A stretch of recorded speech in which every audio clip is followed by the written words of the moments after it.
সাপ, এই শব্দটা শুনলেই মনের মধ্যে এক ধারণা তৈরি হয়। বিষে ভরা, ফোঁস আওয়াজ করা এক ভয়ানক জীব। যদি এই সাপ কারোর বাড়িতে ঢুকে পড়ে, কোলাহল সৃষ্টি হয়ে যায়। লোকে সুরক্ষিত স্থান খুঁজতে থাকে, ভিড় জমা হয়ে যায় সেই সাপের প্রাণ নেওয়ার জন্য। কিন্তু যদি এই সাপ কোনো মন্দিরে দেখতে পাওয়া যায়, তাহলে কি হবে? তফাতের কারণ হল সংস্পর্শ আর স্থান। যখন সেই সাপ শিবের সংস্পর্শে ছিল, মন্দিরের পবিত্র আবহাওয়াতে ছিল, তখন সে দেবতুল্য হয়ে উঠেছিল। নয়তো সে আমাদের কাছে শত্রুই ছিল, তাই না? তাই নিজের জীবনে সংস্পর্শ আর স্থানের চয়ন খুব ভেবেচিন্তে করুন। কারণ এই সংসার আপনার ব্যক্তিত্বের আন্দাজ আপনার সংস্পর্শ থেকেই করবে। আর হ্যাঁ, এখানে বিষয় ধনী বা গরিবের নয়, এখানে বিষয় হল সংস্কারী আর সদাচারীর সঙ্গে। সদাচারীর সঙ্গ সবসময় সম্মানের কারণ হয়। রাধা রাধা। এই সংসারে জ্ঞানী কে? সেই ব্যক্তি যিনি বেদের অর্থ বোঝেন, নাকি তিনি যিনি জন্ম এবং মৃত্যুর রহস্যের সমাধান করেছেন, নাকি তিনি যিনি ৬৪ কলায় নিপুণ? না, এই সংসারে জ্ঞানী তিনি যিনি কেবলমাত্র একটা পার্থক্য বোঝেন, পার্থক্য মেনে নেওয়া আর দৃঢ় হওয়ার মধ্যে। শব্দগুলিও তা শুধুমাত্রই এক পাথর। শুধু এই পার্থক্যগুলি বুঝে নিন, সংসারের সমস্ত কিছুই আপনার কাছে পরিষ্কার হয়ে যাবে। রাধা রাধা। দৃষ্টি মানুষকে দেওয়া প্রকৃতির অন্যতম শ্রেষ্ঠ উপহার। সেই দৃষ্টি যার জন্য মানুষ এই সংসার দেখতে পারে, নিজের পথ দেখতে পারে। কিন্তু সংসারে দৃষ্টি লাভ করেও সবাই মহান হতে পারে না, প্রসন্ন হতে পারে না। প্রসন্ন শুধুমাত্র তারাই হয় যাদের কিন্তু যারা খুঁত বার করতে চান আসবে। তাই আপনার ভাবনাগুলিকে শুভ করুন আর ভালোবেসে বলুন রাধা রাধা। আসতে চলেছে দোল উৎসব। দোল অর্থাৎ রং, দোল অর্থাৎ প্রেম, দোল অর্থাৎ রাধা কৃষ্ণ। কখনো ভেবেছেন কেন এই দোল উৎসব রাধা কৃষ্ণের সাথে জড়িত? উত্তর সহজ। রাধা আর কৃষ্ণ পৃথিবীতে এসেছে প্রেম শেখাতে। আর পৃথিবী তৈরি হয়েছে পঞ্চরঙের পঞ্চ পদার্থ দিয়ে: ভূমি, বায়ু, অগ্নি, জল আর আকাশ। দোলের এই উৎসব না শুধুমাত্র রাধা আর কৃষ্ণের প্রেমের প্রতীক, বরং পৃথিবীতে এই পঞ্চ পদার্থের মিলনেরও প্রতীক। সেই পদার্থ যা না কেবল এই পৃথিবী তৈরি করে, বরং সেই মানুষদেরও সৃজন করে যারা এই পৃথিবীতে বাস করেন। আর যখন মানুষ একে অপরকে দোলের রঙে রাঙিয়ে দেয়, তখন কাউকে আলাদা দেখতে লাগে না, সবাইকে একরকম লাগে। কারোর মুখ দেখা যায় না, যদি কিছু দেখা যায় তা শুধু এই রং, প্রেমের রং, উল্লাসের রং, পৃথিবীর নির্মাণকারী পঞ্চ পদার্থের রং। তাই বয়ে যান এই রঙের নদীতে আর গড়ে তুলুন এই সম্পর্ক এক নতুন উদ্যমে। শুভ দোল যাত্রা। আর হ্যাঁ, ভালোবেসে বলুন, রাধা রাধা।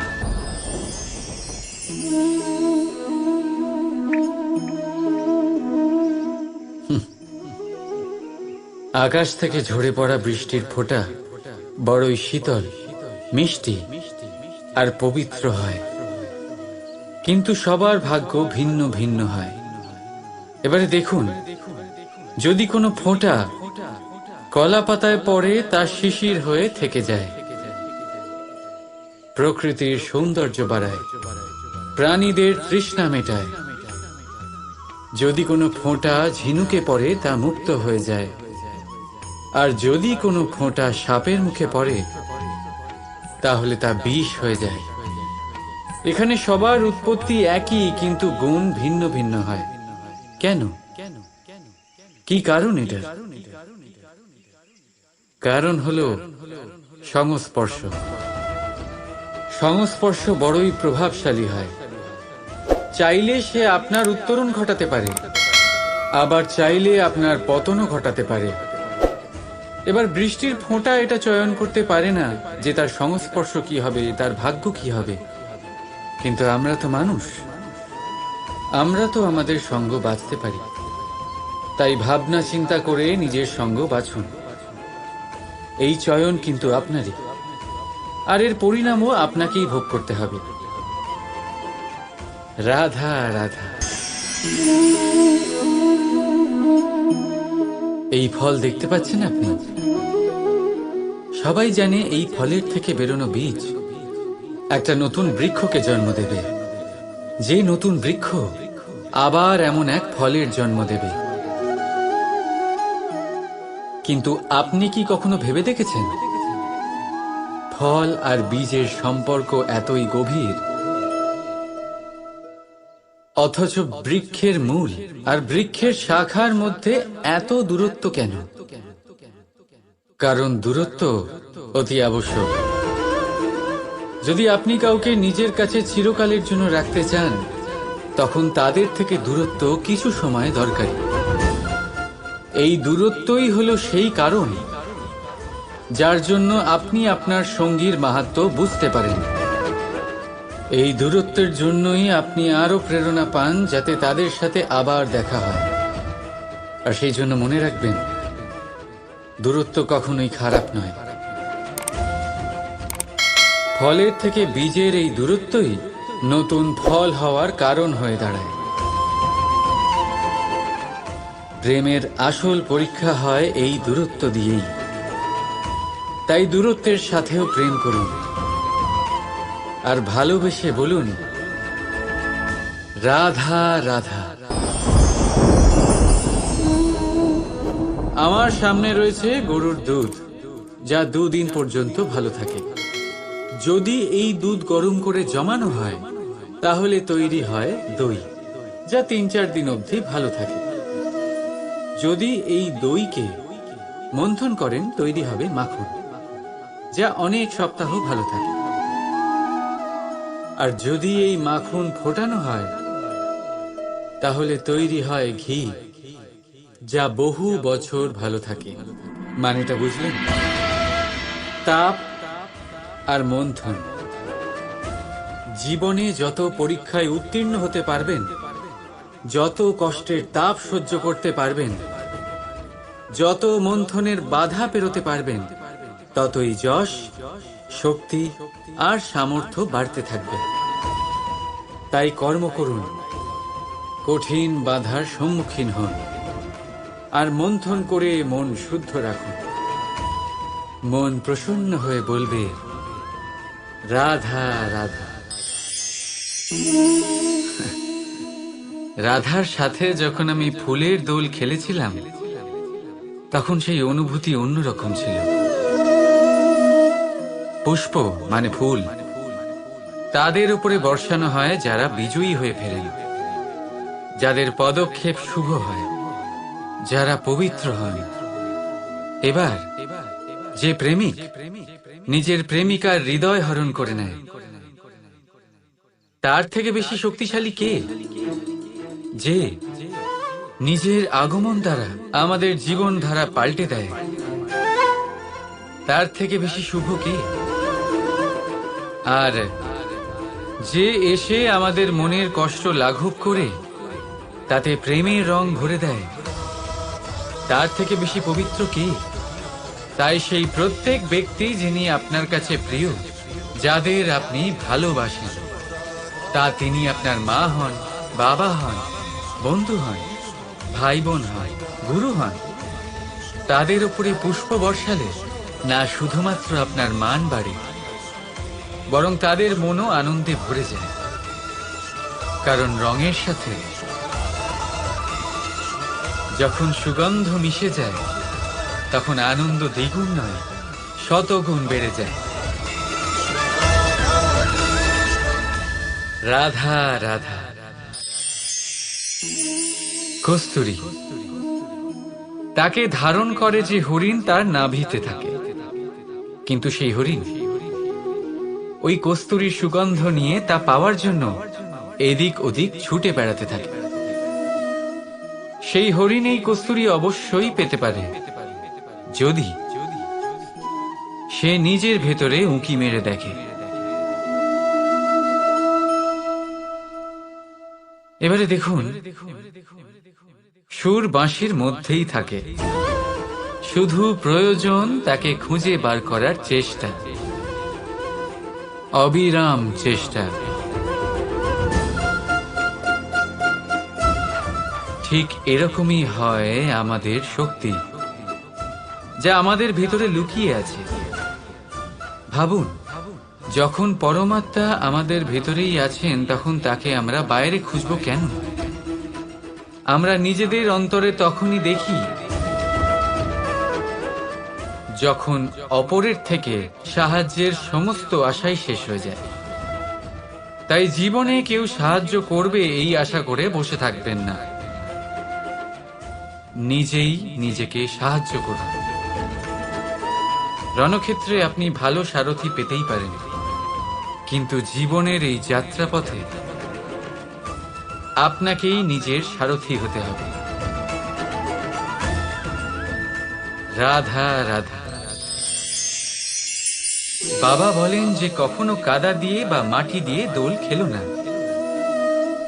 ঠিকই বলেন, কিন্তু তাও আমি রাধার মুখে কাদা মাখিয়ে দিলাম। এর কারণ কি? ওকে বিরক্ত করা? কারণ হলো ওকে একটা বার্তা দেওয়া। এবারে দেখুন, যেভাবে সমস্ত কাদা ধুয়ে ফেলবেন আর আনন্দের সাথে খেলবেন এই প্রেমের দোল।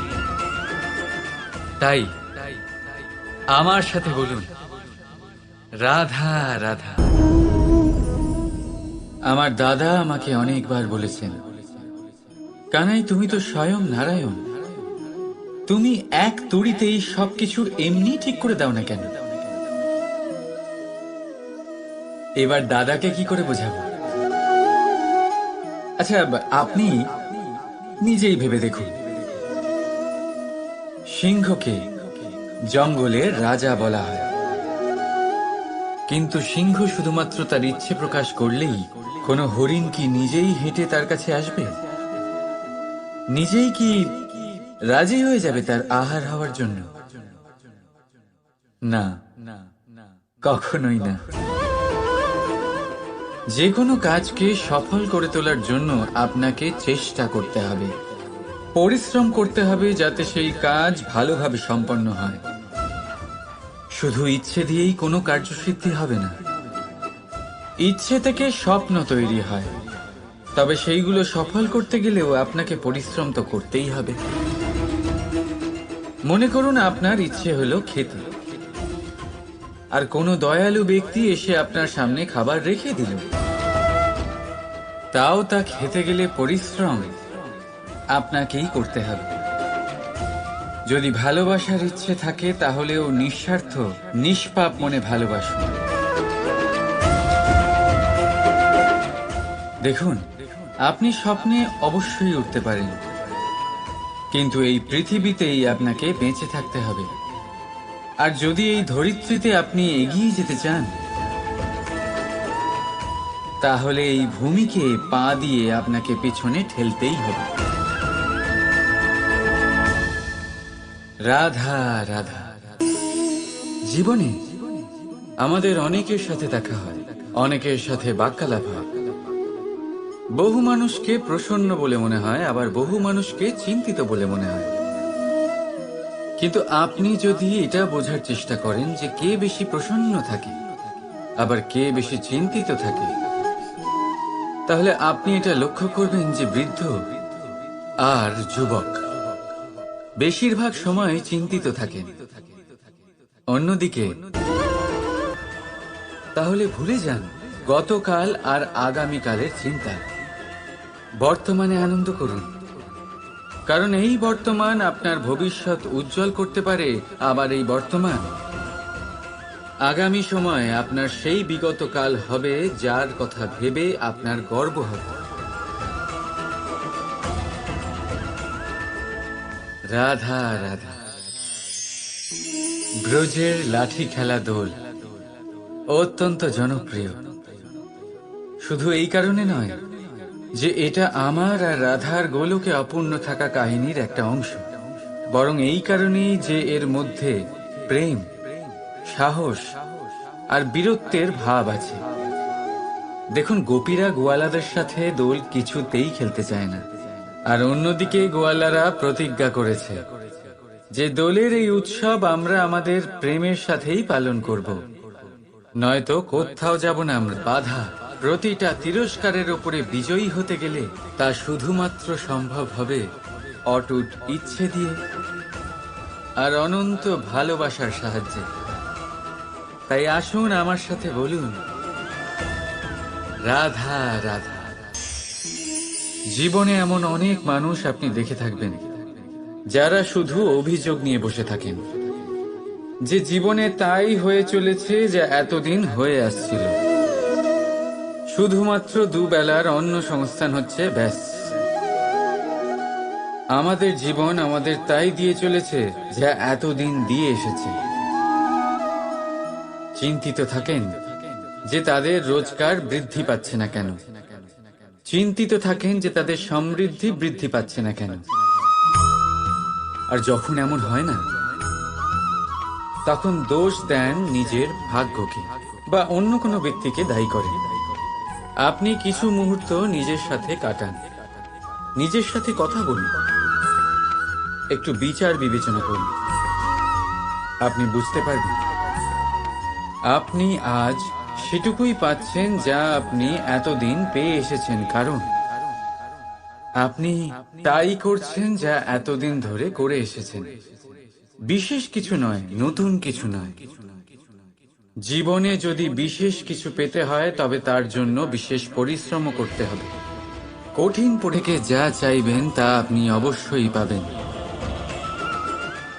তাই ভালোবেসে বলুন, রাধা রাধা।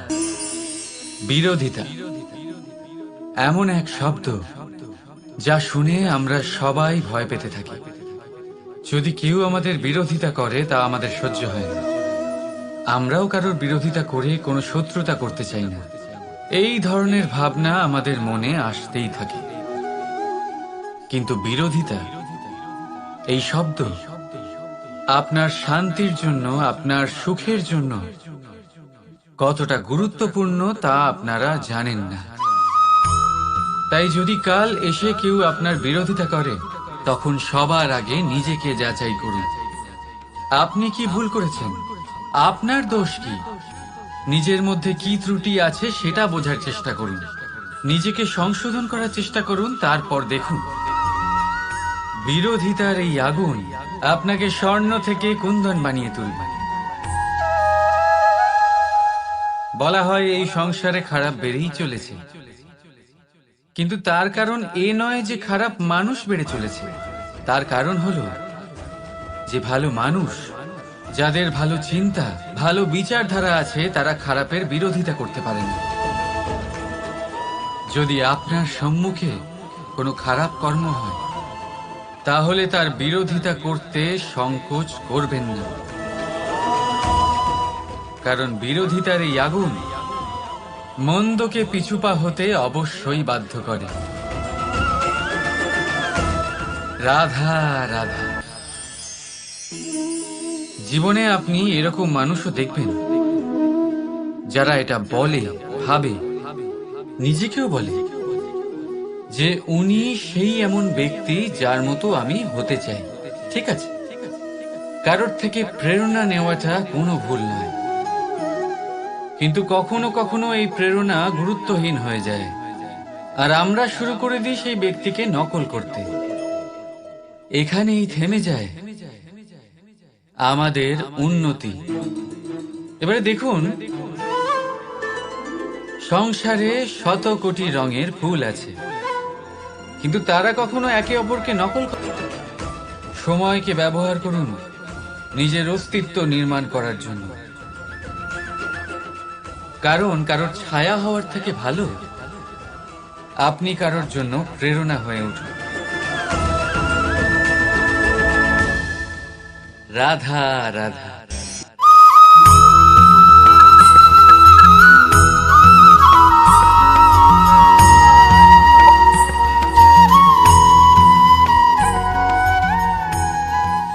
এই সংসারের সবথেকে বড় সত্যি হলো জন্ম এবং মৃত্যু, কিন্তু আরো বড় একটা সত্য আছে, মিত্র এবং শত্রু, যা আমাদের সকলের জীবনে থাকে। মিত্র সে যে আমাদের সঙ্গ দেয় এবং সংসারের সবথেকে উঁচু শিখরে আমাদের নিয়ে যায়, এবং শত্রু সে যে যে কোনো মুহূর্তে যে কোনো শিখর থেকে আমাদের নিচে ফেলে দিতে পারে। এবার বিচিত্র ব্যাপার হলো এটাই যে আমরা নিজেরাই এদের সাথে নিয়ে চলি, নিজেরাই এদের পালন করি। তা কি করে? প্রথমে বুঝুন এই মিত্র এবং শত্রু কারা। আপনার নিজের মন, আর কেউ নয়। এই মনই হলো মিত্র যখন তাতে ভারসাম্য বজায় থাকে, তা নিয়ন্ত্রিত থাকে, তা পবিত্র হয়। কিন্তু যদি এই মন অনিয়ন্ত্রিত হয়ে পড়ে, যদি আপনাকে সে নিয়ন্ত্রণ করতে শুরু করে, তখন সেই আপনার সবথেকে বড় শত্রু হয়। সেই জন্য এই মনের ওপর নিয়ন্ত্রণ রাখতে শিখুন, এতে ভারসাম্য বজায় রাখতে শিখুন। তাহলে আপনি এমন এক বন্ধুকে পাবেন যে আপনাকে এই সংসারের শিখরে পৌঁছে দেবে। আসুন আমার সাথে ভালোবেসে বলুন, রাধা রাধা। ঈশ্বর আসলে কে? সংসারের বেশিরভাগ মানুষের কাছে ঈশ্বর হলেন এই সংসারের রচয়িতা, পালনকর্তা। কারোর কাছে উনি জ্ঞাতা, কারোর কাছে উনি হলেন আস্থার প্রতীক, আবার কারোর জন্য শুধুমাত্র অন্ধ বিশ্বাস। কিন্তু এই ঈশ্বর কি কোনো শরীর, নাকি একটা বোধ, নাকি শুধুই শ্রদ্ধা? ঈশ্বর হলেন তিনি যিনি হলেন আপনার ইষ্ট। সেই জন্যই তো গুরু, মাতা, পিতা এনাদেরও ঈশ্বরই বলা হয়েছে। যাদেরকে আমরা ঈশ্বর বলে মনে করি, যারা আমাদের ইষ্ট, তারা আমাদের একটি পথ দেখান, একটি দিকে চালিত করেন। সেই পথে চলে আপনি শুভ কর্ম করতে পারেন। আর যখন কোনো ব্যক্তি তার ঈশ্বরের আদেশ পালন করেন, তখন সে নিজে থেকেই শুভ পথে অগ্রসর হয়ে যান। বেশ কয়েকজন মানুষ ঈশ্বরের ওপর আস্থা রাখেন এবং ভাবেন যে অনুচিত কোনো কাজ করা উচিত নয়, ঈশ্বর দেখছেন। ওনারা ভয় পান যে কোনো অনুচিত কর্ম করলে কে জানে তার পরিণাম কি হবে। এমন অনেক ব্যক্তি রয়েছেন যারা ঈশ্বরকে বিশ্বাস করেন এবং জানেন যে ঈশ্বর তাদেরকে দেখছেন, তাই যে যে শুভ কর্ম ওনারা করেছেন তার ফল তারা অবশ্যই পাবেন। এবার আপনি ভয় পেয়ে ঈশ্বরকে বিশ্বাস করবেন, নাকি বিশ্বাসের দ্বারা ঈশ্বরকে বিশ্বাস করবেন, সেই সিদ্ধান্ত আপনারই। কিন্তু হ্যাঁ, যদি আপনার মনে ঈশ্বরের জন্য কোনো স্থান থাকে, যদি আপনার কোনো ইষ্ট থাকেন, যদি আপনি কাউকে ঈশ্বর মনে করেন, যার প্রত্যেক আদেশ আপনি পালন করে থাকেন, তাহলে বলি ঈশ্বর কখনো আপনাকে অনুচিত পথে চালিত করবেন না। আসুন আমার সাথে ভালোবেসে বলুন, রাধা রাধা। এই সংসারে ভিন্ন ভিন্ন ধরনের গাছ আছে, অসংখ্য ধরনের প্রজাতি আছে। কিছু গাছ পাতা দিয়ে থাকে, কিছু ফুল, কিছু ফল। কেউ ছায়া প্রদান করে, কেউ শীতলতা প্রদান করে, কেউ নিজেকে খুব কষ্ট দিয়ে এই সংসারের বিকাশে সহায়ক হয়ে ওঠে। কিন্তু এই সবার মধ্যে একটা বিষয় কিন্তু সমান, এরা প্রত্যেকেই পাতা ছাড়া, ফুল ছাড়া, ফল ছাড়া জীবিত থাকতেই পারে, কিন্তু কোনো বৃক্ষই শিকড় ছাড়া বেঁচে থাকতেই পারে না। এটাই হলো রাধা। ঠিক সেইভাবেই আমাদের জীবনে শক্তি হোক, ধন হোক বা সাফল্য হোক, আমাদের বা আমাদের পরিবারের প্রসন্নতাই হোক, এই সবকিছুর আধার হলো, সবকিছুর মূল হলো পরিশ্রম। তাই জীবনে চিরকাল পরিশ্রম করতে থাকুন। যদি আপনি জীবনে মহান হবার পথে অগ্রসর হতে চান, তাহলে পরিশ্রম করুন। এই পরিশ্রম দ্বারাই নিজের পরিবারকে প্রসন্ন করুন, নিজের বন্ধুদের প্রসন্ন করুন, এই সমাজকে গর্বিত করুন। আসুন আমার সাথে ভালোবেসে বলুন, রাধা রাধা। এই সংসারের সব থেকে বড় রোগ কোনটা? কেউ বলবে মানসিক রোগ, কেউ বলবে সেই রোগ যা সর্পদংশনের ফলে হয়ে থাকে। এই সংসারে ভিন্ন ভিন্ন ধরনের রোগ আছে এবং তার সাথে ভিন্ন ভিন্ন ধরনের যন্ত্রণাও রয়েছে। এমন একটা রোগ আছে যা চোখে দেখা যায় না, যা আপনার শরীরে কোনো দাগ রেখে যায় না, কিন্তু আপনার আত্মাকে পর্যন্ত ক্ষত বিক্ষত করে, অসুস্থ করে তোলে, বিনাশ করে দেয় আপনাকে এবং তার সাথে আপনার আত্মাকে। এই অসুখের নাম হলো লালসা। লালসা, যে কর্ম সাধন করেছেন তার থেকে বেশি ফল লাভ করার আশা। লালসা, যা আজ আছে তার থেকে অনেক বেশি লাভ করার ইচ্ছে। এই ইচ্ছে এই সংসারে সবার থেকে এগিয়ে থাকার আপনাকে প্রেরণা যোগাবে, কিন্তু তার জন্য আপনাকে অপরাধযোগ্য কাজ করতে উৎসাহিত করবে। আপনার বন্ধু, আপনার আত্মীয়, আপনার পরিবার, এই সবার থেকে আপনি কখন দূরে চলে যাবেন আপনি বুঝতেই পারবেন না। উচিত অনুচিত কোনটা, ধর্ম অধর্ম কোনটা, সব ভুলে যাবেন আপনি। সেই জন্য মনে রাখবেন, নিজের জীবনে যদি আপনি লালসার থেকে নিজেকে দূরে রাখতে পারেন, তাহলে এর অর্থ হলো যে আপনি এই সংসারের সব থেকে বড় অসুখের ওপর বিজয় লাভ করেছেন। আসুন আমার সাথে ভালোবেসে বলুন, রাধা রাধা। এই সাগর কত বিশাল আকার, কখনো শান্ত কখনো উত্তাল,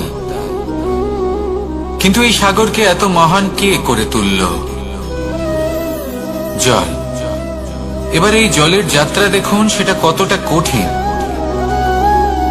এই জল সাগরে থাকে, সূর্য ওকে এতটা উত্তপ্ত করে তোলে যে এই জল নিজের অস্তিত্ব হারিয়ে ফেলে এবং বাষ্পে পরিণত হয়ে হাওয়ায় মিলিয়ে যায়।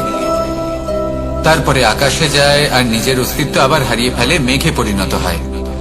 তারপর এই মেঘ কোথাও গিয়ে কোনো পর্বতে ধাক্কা খায়, তারপর আবার এই জল নিজের অস্তিত্ব হারায়। তারপরে বর্ষার রূপ ধারণ করে তা বর্ষিত হয়, বা কোনো পর্বতের চূড়ায় তার শিখরে বরফের রূপ ধারণ করে। তারপরে এই বর্ষা মাটির দিকে নিজের যাত্রা শুরু করে। এবার মাটিতে ঝরে পড়া এই বর্ষা স্রোতের আকার ধারণ করে এবং আস্তে আস্তে বইতে থাকে। এই নদীর আকার ধারণ করে এবং নদী রূপে বইতে বইতে পাথরে ধাক্কা খায় বা কোনো পর্বতে ধাক্কা খায়, আর তারপর এই নদী এসে সাগরে সমাহিত হয়ে যায়। নদীর এই জল আবারও নিজের অস্তিত্ব হারিয়ে ফেলে, কিন্তু এইবার সেই জল নিজেই সাগরে পরিণত হয়। এটা আমাদের সকলের জন্য একটা শিক্ষা যে এই সংসারে জীবন এবং সময়ের হলো এক অনন্ত যাত্রা। এই সংসারে যা কিছু আছে তার সূত্রপাত কোথাও একটা হবেই। সেই জন্য মৃত্যু এবং সমাপ্তির চিন্তা ত্যাগ করে দিন, আর যে সূত্রপাত আপনি লাভ করছেন তার আনন্দ উপভোগ করুন। ভেবে দেখুন আপনি কিভাবে শ্রেষ্ঠ কর্ম করতে পারেন যাতে এই সংসার এবং এই সমাজ, এই দুইয়ের মঙ্গল সম্ভব। আসুন আমার সাথে ভালোবেসে বলুন, রাধা রাধা। মাকড়সার জাল দেখতে পাচ্ছেন? মাকড়সারা ভীষণ পরিশ্রম করে এটা তৈরি করে, নিজের শরীরের রস দিয়ে এই জাল বোনে। আপনি কি এটার উদ্দেশ্য জানেন? আসলে মাকড়সা এই জালে ছোট কীটপতঙ্গ ধরে তাদেরকে খাদ্যরূপে গ্রহণ করে।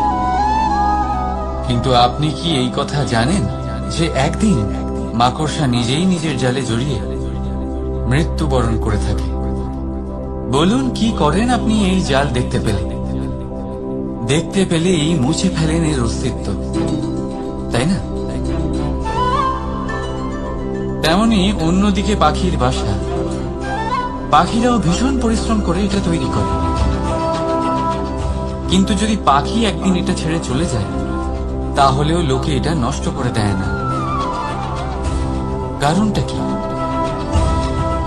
এর কারণ হলো এর নির্মাণ জীবন সঞ্চারের জন্য করা হয়েছিল, নষ্ট করার জন্য নয়।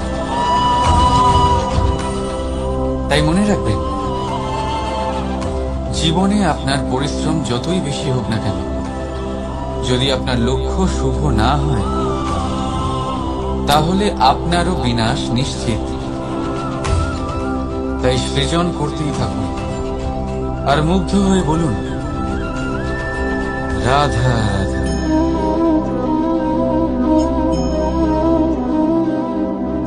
আপনার কি মনে হয় আমি কি করছি? আপনি বলবেন আমি প্রদীপ জ্বালাচ্ছি। সঠিক। কিন্তু প্রশ্ন হচ্ছে যে আমি কি আপনাকে বলেছি যে একে প্রদীপ বলা হয়? না। এই প্রদীপ কি নিজেই নিজের পরিচয় আপনাকে দিয়েছে? না। তাহলে আপনি কি করে জানলেন যে একে প্রদীপ বলা হয়? উত্তর হচ্ছে, করবে যে লোকে আপনাকে প্রদীপ ভেবে ভালোবাসবে, নাকি সাপ ভেবে ভীত হয়ে থাকবে। রাধা রাধা। সময় কত বিচিত্র হয়।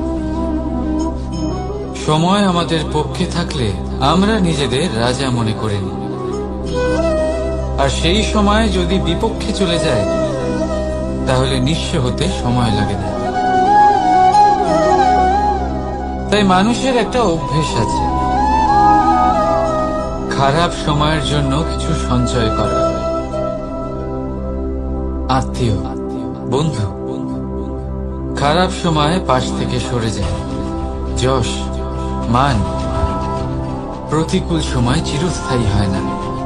তাই মানুষ মনে করে অর্থ সঞ্চয় করাই শ্রেয়। অর্থের কোনো হৃদয় নেই যা সময়ের সাথে পরিবর্তিত হবে। সংসার বলে সর্বদা অর্থ সঞ্চয় করতে থাকুন। খারাপ সময় অবশ্যই কাজে লাগবে, কিন্তু আমি বলবো শুভ কর্ম করতে থাকুন, আনন্দে থাকুন, নিজের ওপর আর ঈশ্বরের ওপরে বিশ্বাস রাখুন। খারাপ সময় কখনো আসবেই না। রাধা রাধা।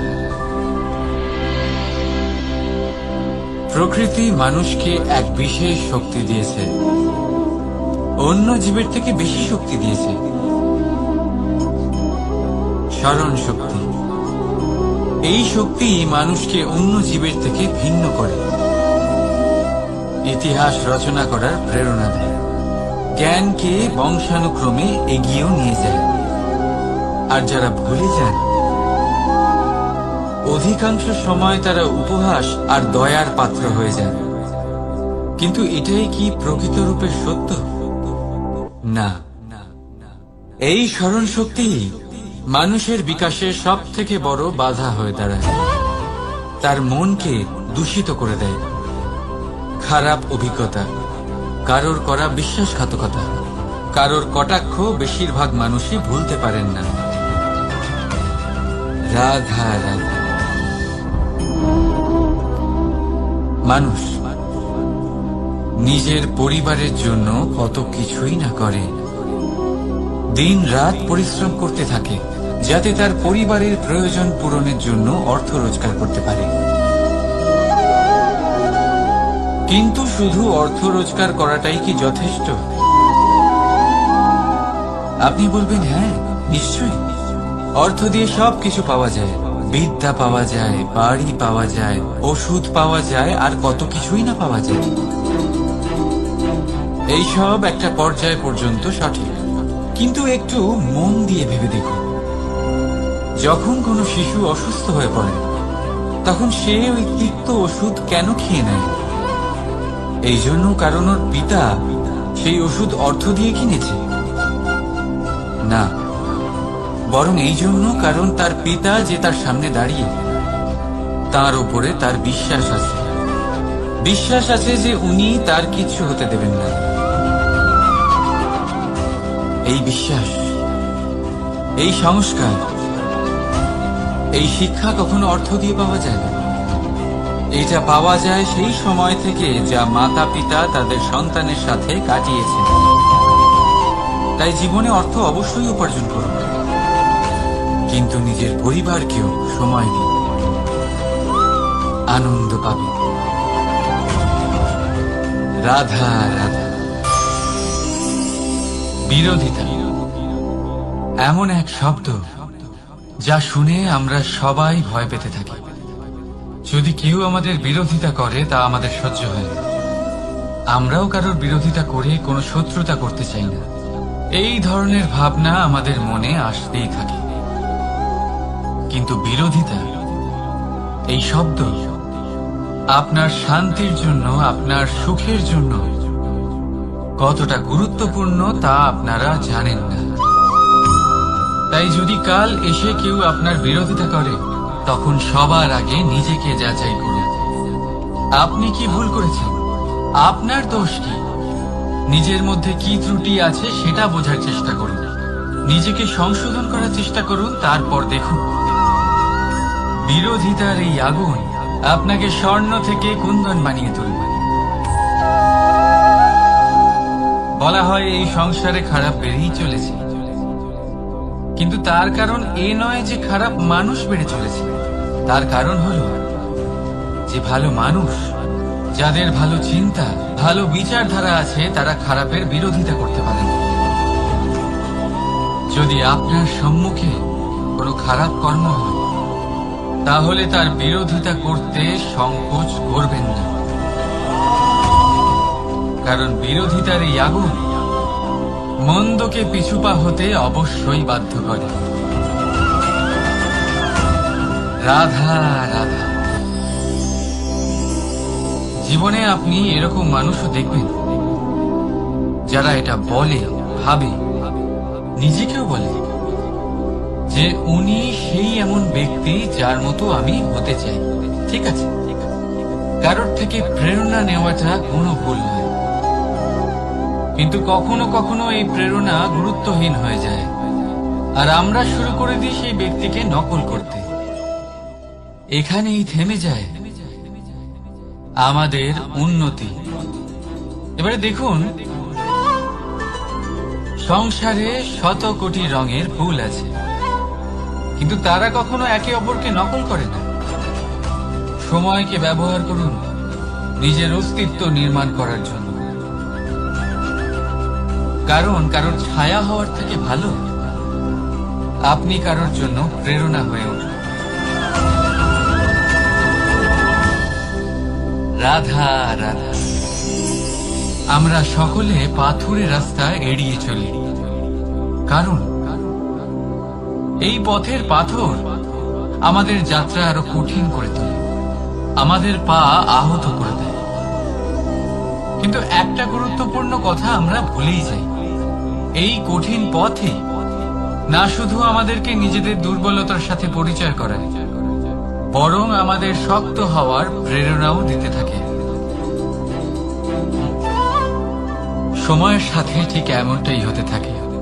সবাই ভালো সময়ের অপেক্ষা করতে থাকে, ভালো সময়ের জন্য পরিশ্রম করেন, তার জন্যই চিন্তা করেন, কিন্তু ভুলে যান যে ভালো সময় বহুবার আমাদের বিবেক নষ্ট করে দেয়।